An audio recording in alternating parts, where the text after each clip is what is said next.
We're talking about sleep schedules and what time I get up. A recent study by the American Thoracic Society says sleeping an extra 45 minutes or more on the weekends linked to an increased risk of worse sleep apnea by 47%. We heard that and we're like, what? Is it true?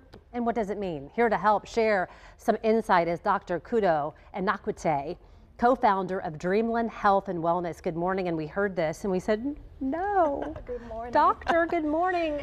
You want us to get up if we're getting up during the week at 3? We have to get up at 3 during the weekend? Yes, absolutely. No.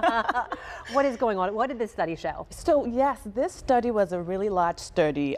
They did the study for over 2.5 years, and they tested about 70,000 people and found each of these participants had about 500 studies. Yes. And they found that sleeping or having sleep apnea symptoms on the weekends were worse compared to weekdays. Okay, so now we're talking about something defined as social apnea.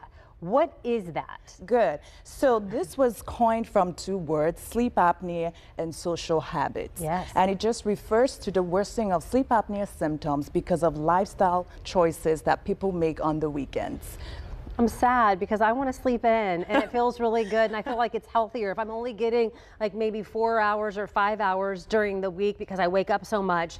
Isn't it better though for some people than to say, okay, well, I am sleeping in because now I'm getting 8. Isn't there some benefit to that as opposed to maybe getting up earlier and not sleeping? You're looking at me like, no.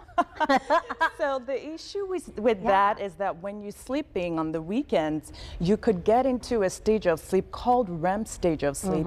And in this stage of sleep, sleep apnea symptoms are naturally worse. And so sleeping in can lead to more obstructive sleep apnea events on the weekends. Oh my gosh, it's all bad news for us. Okay, so let's talk about really what you do suggest. What should we be doing? Trying to keep this normal or same routine as possible? Is that what you suggest? Yes. So we're going to start with recommending getting at least 7 to 9 hours of sleep every day. That way you don't have the need to sleeping on the weekends. There were some other things that were found in this study, such as smoking, drinking alcohol. These were other things that they found in the study that could worsen sleep apnea on the weekends. So you think I should retire? I must quit tomorrow. I'm quitting tomorrow. Is that the best piece of advice? No, in all seriousness though, because we joke about sleep apnea.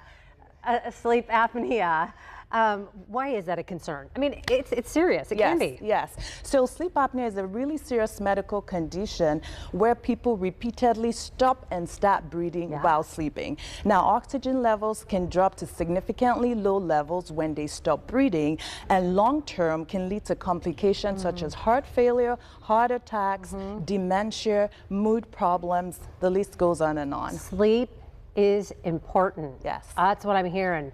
And we need to try to do more of it and get better of it. So, thank you so much. Doctor, I wanted to say it again because your name is so beautiful. Grade me. Dr. Akudo Anakwute. Excellent. So pretty. You say it. Anakwute. Oh, I love it. Okay. Dreamland Health and Wellness. That's where she's from. If you want to get some better advice, Jim, what time do you get up on Monday through Friday? 1:45 a.m. 1:45 Saturday morning. I'll be calling. 1:45. Let's go get breakfast. It's not healthy. All right. Try to get as much sleep as you can. All right. 9:46, guys.